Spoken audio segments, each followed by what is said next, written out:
की पूजा के सामान की अभी तक आपने पर्ची नहीं बनाई है, सामान नहीं खरीदा है, तो कोई बात नहीं, इस वीडियो को देखिए और देखिए कैसे आपका काम 10 मिनट में हो जाएगा।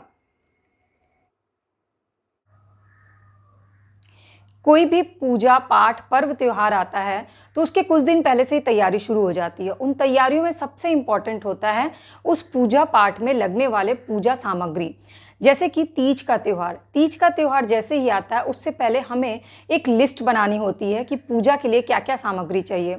और अगर एक भी सामान गलती से मिस हो जाता है तो पूजा के समय मन में एक खटका सा लग जाता है कि हमने गलती से एक सामान छोड़ दिया। किसी भी त्यौहार में ऐसा ना हो, इसके लिए प्रॉपर लिस्ट बनाना बहुत ज़रूरी है। हेलो नमस्ते माय करची से कलम तक फैमिली, मैं हूँ रचना और स्पेशल बधाई सभी लेडीज़ को, क्योंकि आज मैं आपसे शेयर कर रही हूँ तीज के व्रत और पूजा के लिए क्या क्या पूजन सामग्री लगती है।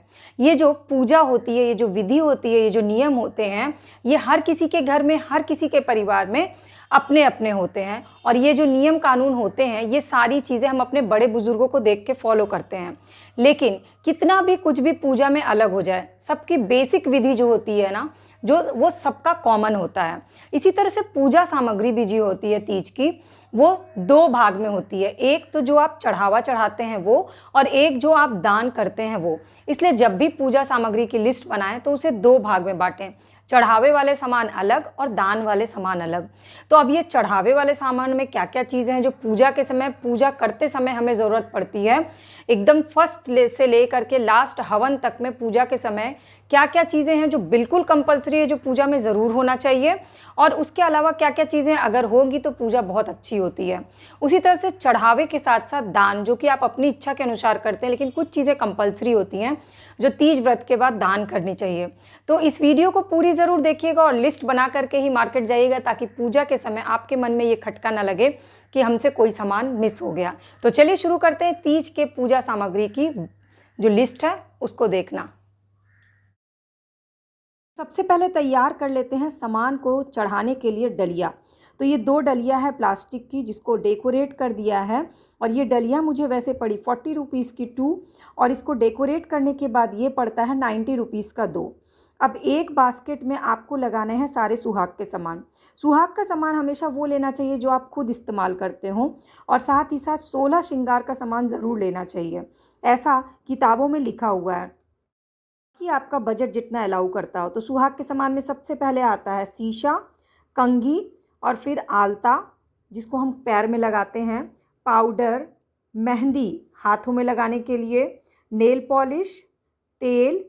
इस तरह से टोटल 16 श्रृंगार के सामान हैं। काजल आँखों में लगाने के लिए। इसके बाद इत्र या कुछ भी खुशबू वाले परफ्यूम आप रख सकते हैं, इत्र रख सकते हैं।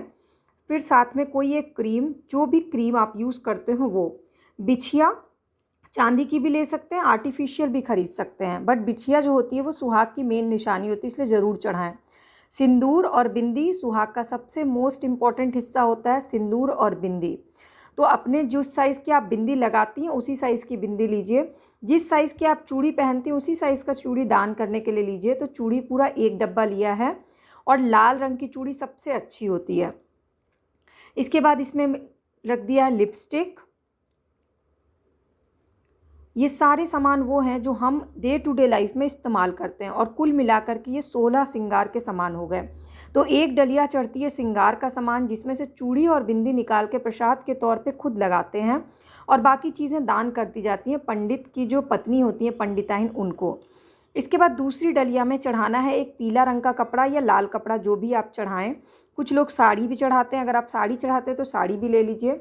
फिर शहद है, मौली धागा या कच्चा धागा बोलें, सुपारी, साथ में पान भी चढ़ता है, पान पूजा के दिन लेना होता है।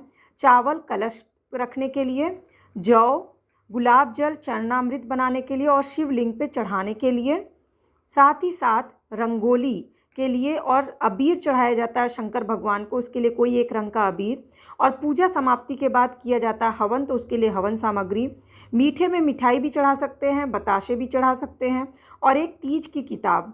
इधर 16 श्रृंगार में कान के ईयर रिंग्स की कमी थी, वो लगा दिया। तो इस तरह से दोनों सामान कंप्लीट हो गया।